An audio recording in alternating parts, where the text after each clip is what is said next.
So today we're taking a look at Vignette with EasyRise, and what we're looking at specifically at doing here is with my Vignette with EasyRise, I want to do a cord loop replacement. Maybe the cord weld broke, maybe the customer wanted a longer cord loop and I'm going to change it out in the field so the shade doesn't have to go back to the factory, something like that.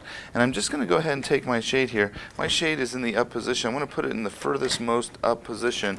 It's still having a little slack here, so it's all rolled up. I want to go ahead and knock the end cap off, and I want to knock the end cap off and not turn the rotator tube.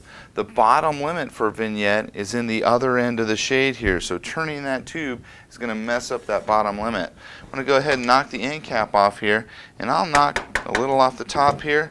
Sometimes the front won't come off all the way with the top, and top the front off, and I'm going to work my way back and forth. This is one end cap. If I try and take it all off in one pop, it's going to definitely crack the end cap here. So I've got my tube here. I'm holding onto it with my thumb on my tube. I don't want that tube to turn in any way. Take it out of the picture there.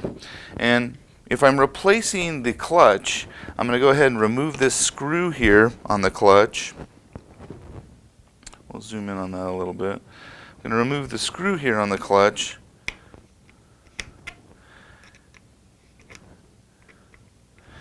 And I can replace the whole clutch. If I ever have one break for whatever reason, go ahead and turn that guy. The whole clutch will come off of the end cap. I could order a new end cap as long as I know what the headrail color is. But I can go ahead and put the clutch back on, put a new clutch in. And if I'm just changing out the cord loop, the clutches are really super durable.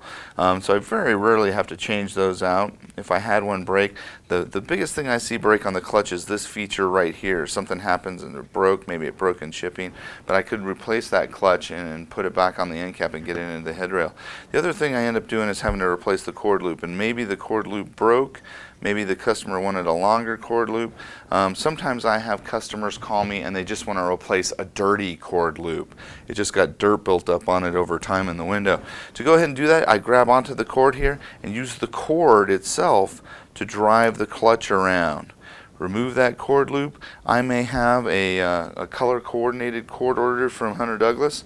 If I don't specify the cord and the cord length, I could end up with a white cord on my green shade. That's not going to make a super satisfied customer. So we want to take a look at what the color is on the cord loop. If I bring my shade over here, on the Vignette shade, inside the plastic here, on the back cover here, is where that information is. Here's my shade width here. Here's the size of the shade. Here's the order information. The headrail cut width. The headrail color here is over here. The headrail color is 320. So there you see it there. There's my color of the headrail there. So that's some information that's located inside there. I need to know that information, or I'm going to end up with a white cord. They're going to take that 320 and go, okay, it's this color of green cord. And I did all that without rotating my rotator rail to mess up my limit here. Bring my clutch back in. To apply my new cord loop to the clutch, I'm just going to take it and loop it through here. Get it started in one of the little clutch grooves here and use this portion. If I turn on this guy, it doesn't turn very easy. That's part of the clutch. The clutch is made to be driven by this outside feature here. So I'm going to take it and use the cord to wind that cord around the clutch there. Pull the cord through. Make sure it works smoothly. Oh, that is wonderful. Super great. Then I'm going to reattach the shade onto the headrail here. I'm going to attach the center feature into the center of the headrail. This headrail is a little different than the Silhouette. It is a perfect cylinder, but it only has one drive on it here. So it only has one fabric attachment. The Silhouette has two, so the clutches are different. The limits are different. Everything's different for the Vignette shade. A little bit bigger.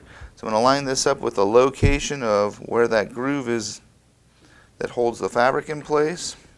Line it up, slide it on, and reattach my end cap into my headrail here.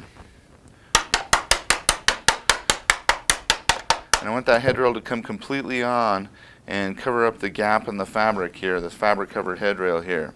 And that's essentially how you change a cord loop on a Vignette EasyRise shade.